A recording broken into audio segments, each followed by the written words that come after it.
Dia seorang pengkhotbah di gereja. Saat menyadari rekannya mendapat hasil lebih baik darinya dalam tugas, dia merasa iri. Untuk melampaui saudaranya dan mendapatkan rasa hormat, dia bekerja keras diam-diam. Saat mimpinya hancur, dia jatuh ke dalam kenegatifan. Lewat pengungkapan firman Tuhan, dia berdoa dan merenung apa yang dia pelajari tentang dirinya dan bagaimana dia menerapkan dan masuk.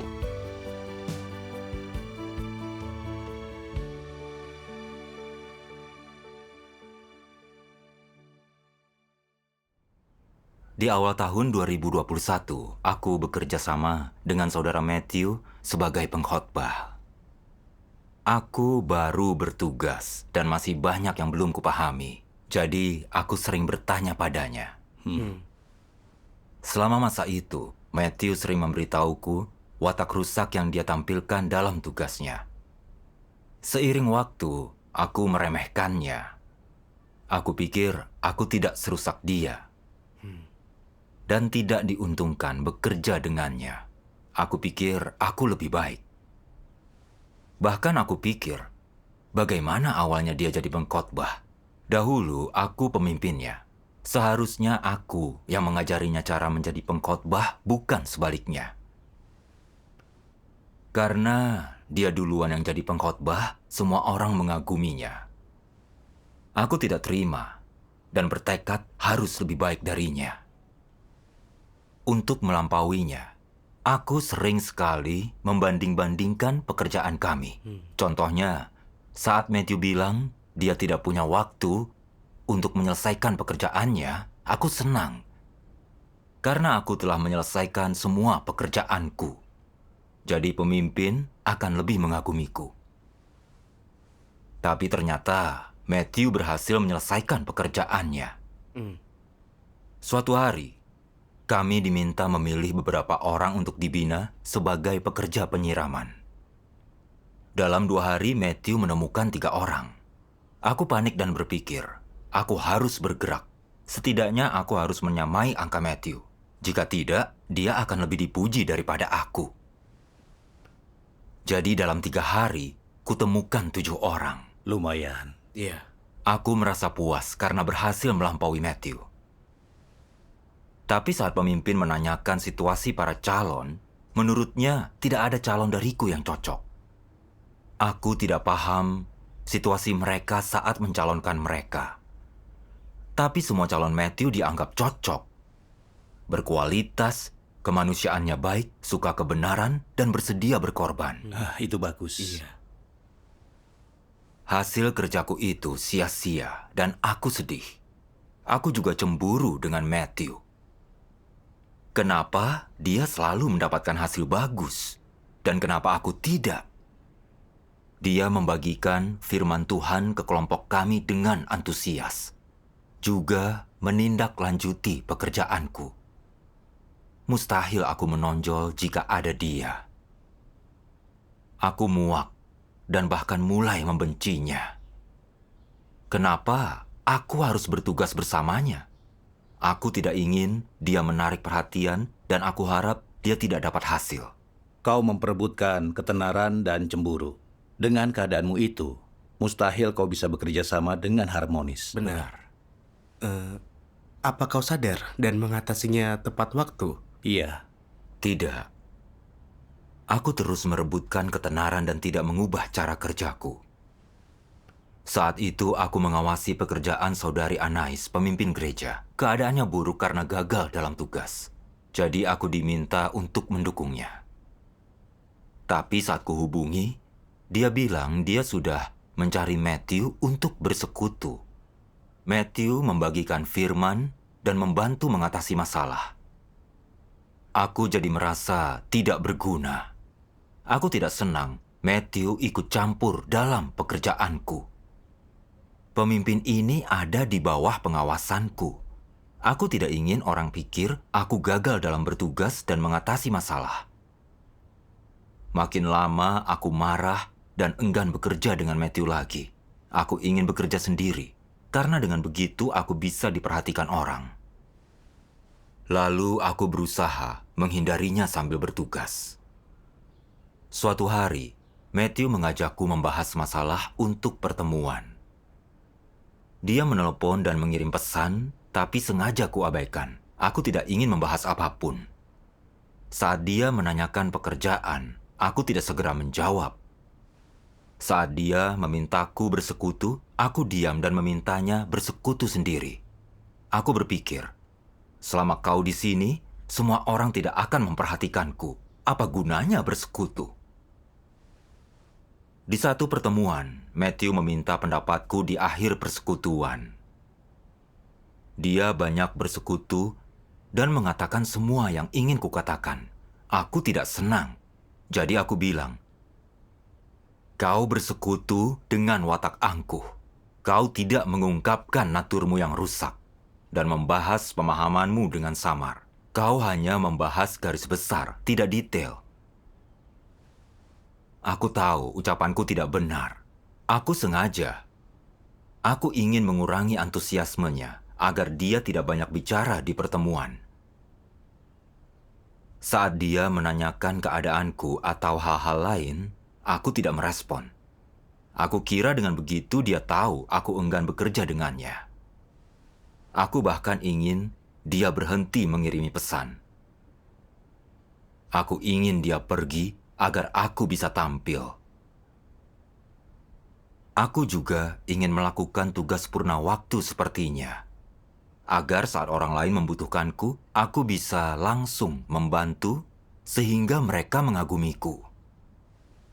Aku ingin berhenti dari pekerjaan duniawi, berbakti pada tugas. Tapi aku harus mencari nafkah dan menghidupi keluargaku. Aku sedih karena tidak bisa berbakti secara penuh.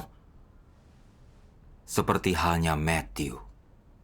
Aku pikir aku berhenti berkhotbah saja, jadi tidak perlu bekerja dengan Matthew. Jika pindah tugas, aku tidak akan terpengaruh dan dapat menonjol. Tapi saat mempertimbangkan berhenti, aku merasa bersalah dan bingung harus bagaimana. Aku berdoa agar Tuhan membantuku memahami keadaanku. Aku ingat kutipan firman.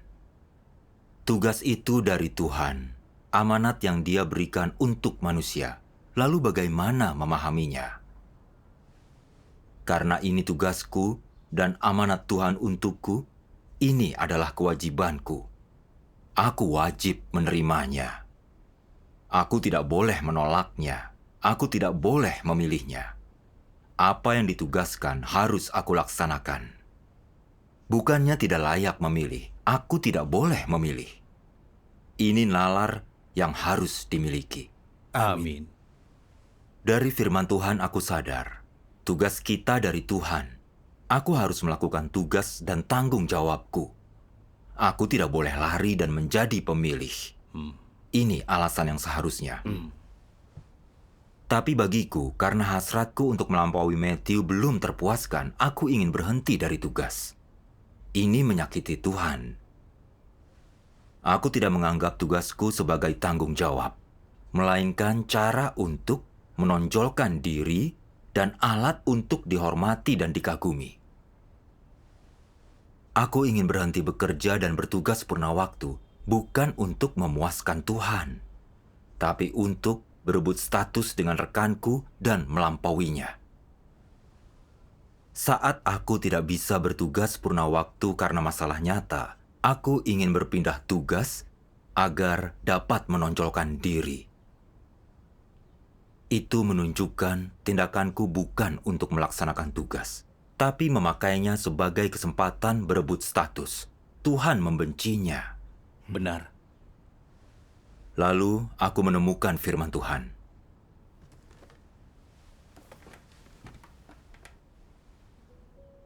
Tuhan yang Maha Kuasa berfirman, manusia sungguh kejam, kelicikan dan intrik, perampasan dan perebutan satu sama lain, persaingan demi ketenaran dan kekayaan, pembantaian satu sama lain.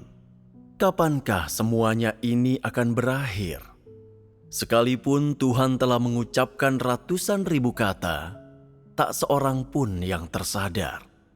Manusia bertindak hanya demi kepentingan keluarga dan putra-putri mereka, demi karir, prospek masa depan, kedudukan, kesombongan, dan uang, demi makanan, pakaian, dan kedagingan mereka.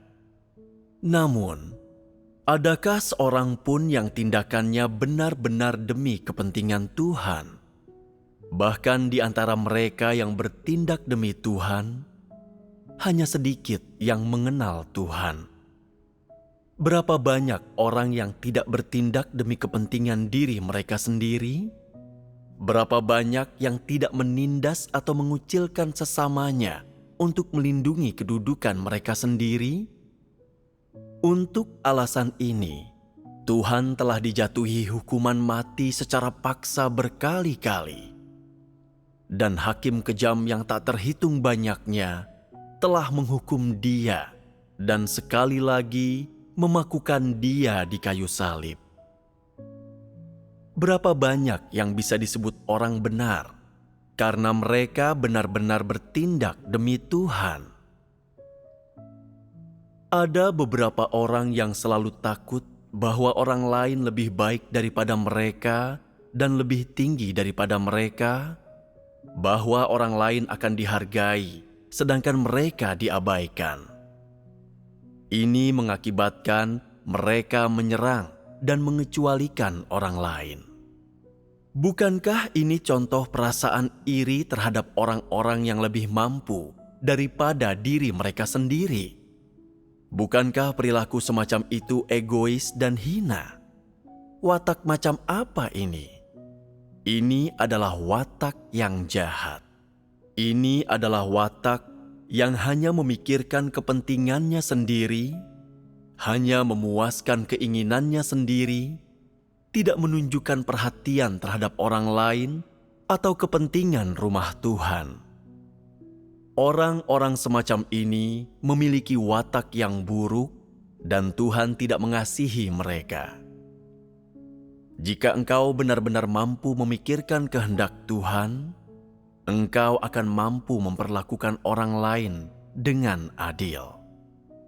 Jika engkau merekomendasikan orang yang baik dan membiarkan mereka menjalani pelatihan dan melaksanakan suatu tugas, dengan demikian menambahkan seorang yang berbakat ke dalam rumah Tuhan, bukankah pekerjaanmu akan menjadi lebih mudah untuk dilakukan? Bukankah engkau akan sesuai yang diharapkan dengan kesetiaanmu dalam tugas ini?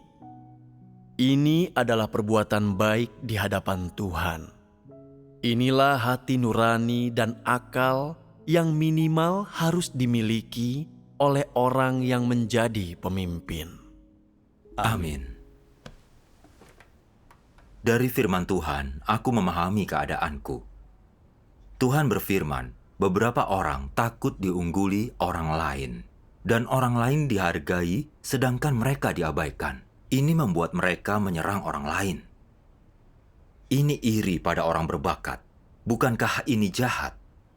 Watak apa ini? Ini watak jahat. Firman ini benar dan mengungkap keadaan nyataku. Benar. Saat melihat rekanku mendapatkan hasil yang lebih baik dan lebih baik dalam mengatasi masalah, aku merasa dia lebih baik. Aku tidak bisa menonjolkan diri, jadi aku merasa iri dan enggan bekerja sama.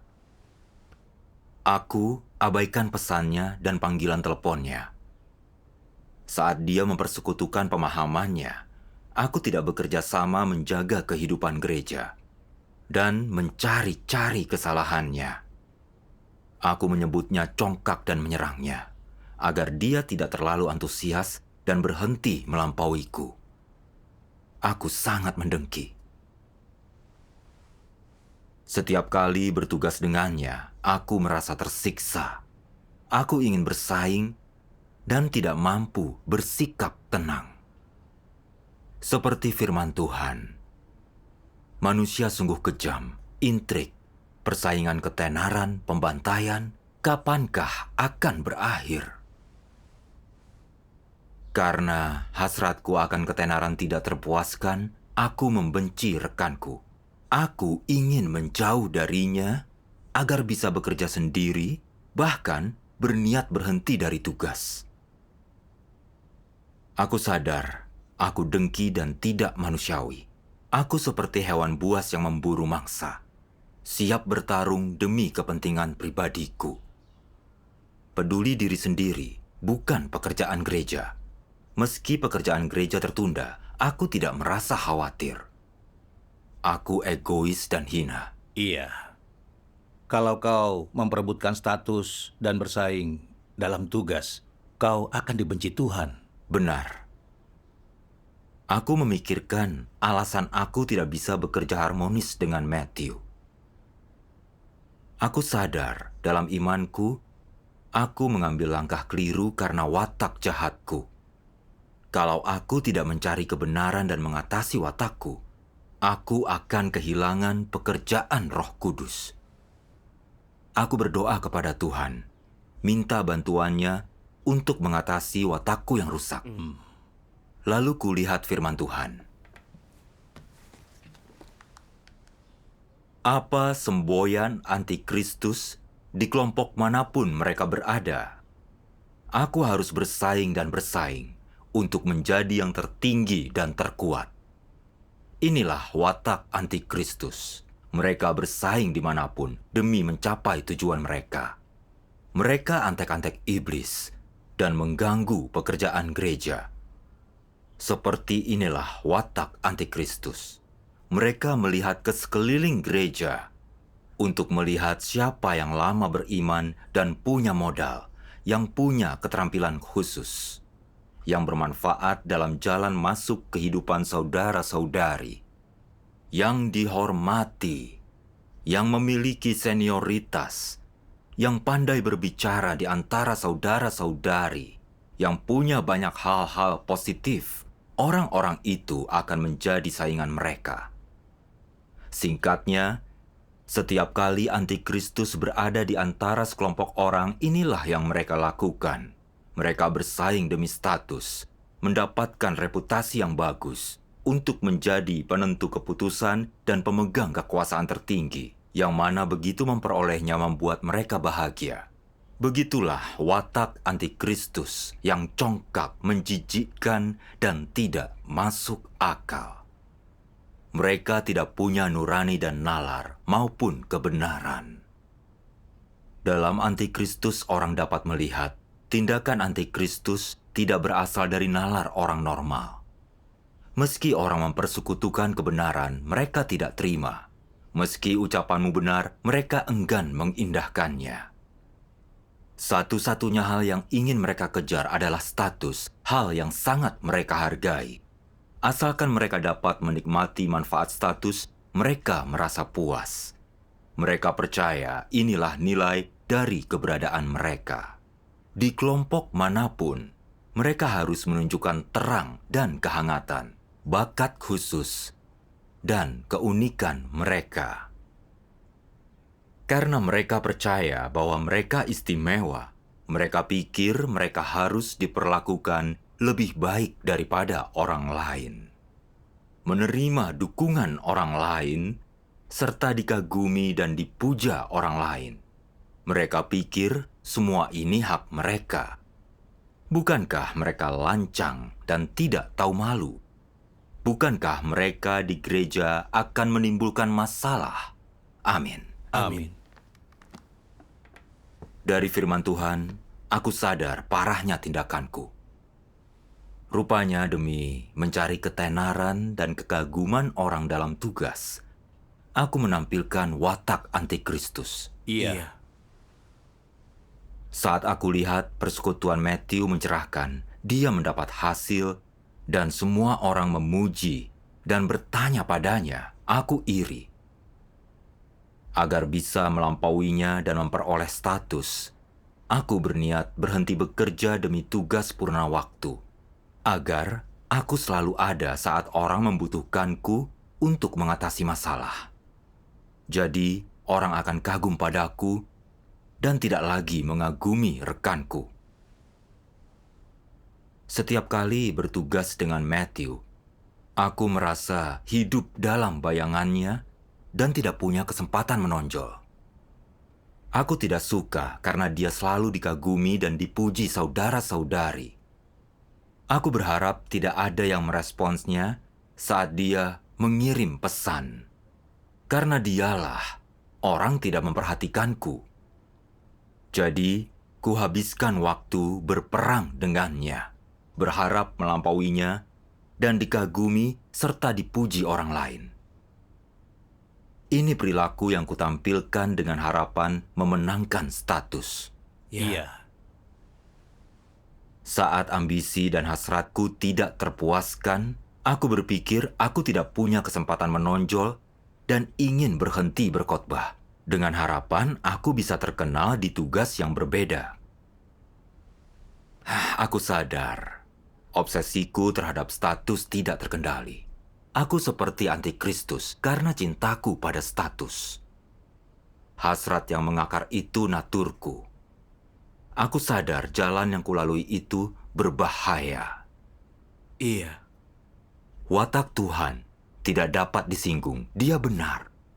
Jika aku tidak berusaha berubah dan fokus memperebutkan status tanpa memikirkan pekerjaan gereja, aku akan disingkirkan oleh Tuhan. Aku merasa muak pada tindakanku dan tidak ingin terus berebut status. Aku berdoa kepada Tuhan, memintanya membantuku agar bebas dari belenggu watak jahatku. Lalu kutemukan firman Tuhan ini.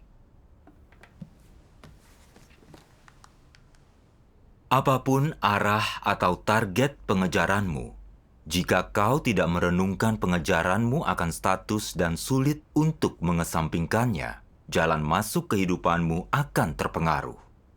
Selama status punya tempat di hatimu, itu akan mengendalikan arah hidupmu dan tujuan yang kau kejar. Dan kau akan sulit masuk ke kenyataan kebenaran, apalagi mencapai perubahan watak. Tentang apakah kau memperoleh perkenanan Tuhan, tentu saja tidak.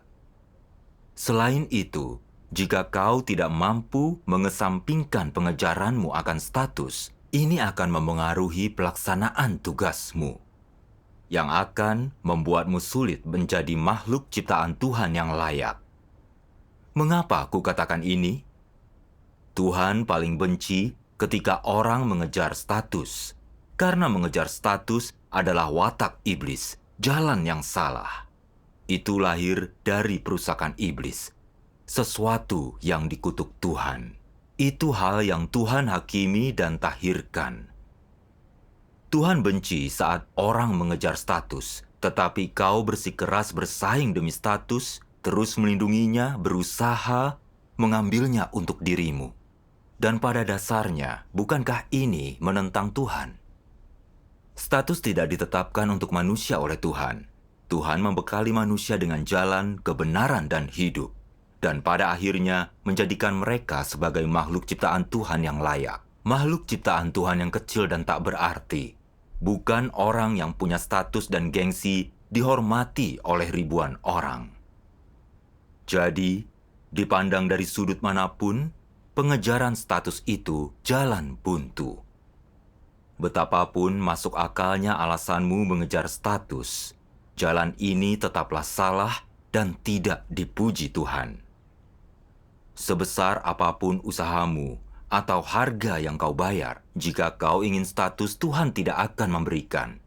Lalu kau akan gagal memperolehnya. Jika kau terus berusaha, hanya akan ada satu hasil. Kau akan disingkirkan, dan itu jalan buntu. Amin. Amin. Dari firman Tuhan aku sadar, upayaku mengejar status selain menghambat kemampuanku bertugas, juga membuatku tidak memenuhi syarat makhluk ciptaan. Karena selalu mencari status, berusaha melampaui Matthew dan dikagumi semua orang, selalu berebut dan bersaing, aku makin dengki dan tidak punya kemanusiaan yang normal. Aku sadar pencarian status bukan jalan yang benar, melainkan jalan menuju kehancuran. Iya, Itu benar. Karena aku menganggap diriku orang beriman dan makhluk ciptaan, aku seharusnya fokus mencari kebenaran dan berhenti memperjuangkan hal sia-sia seperti pengajaran status. Jadi, aku bisa terhindar dari melawan Tuhan.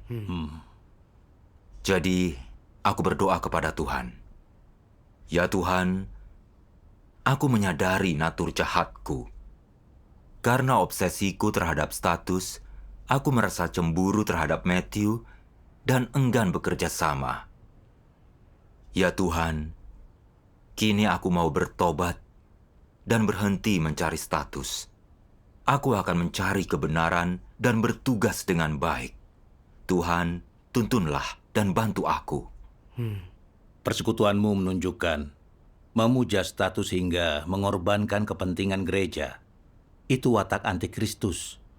Dengan watak begitu, kau menyinggung watak Tuhan.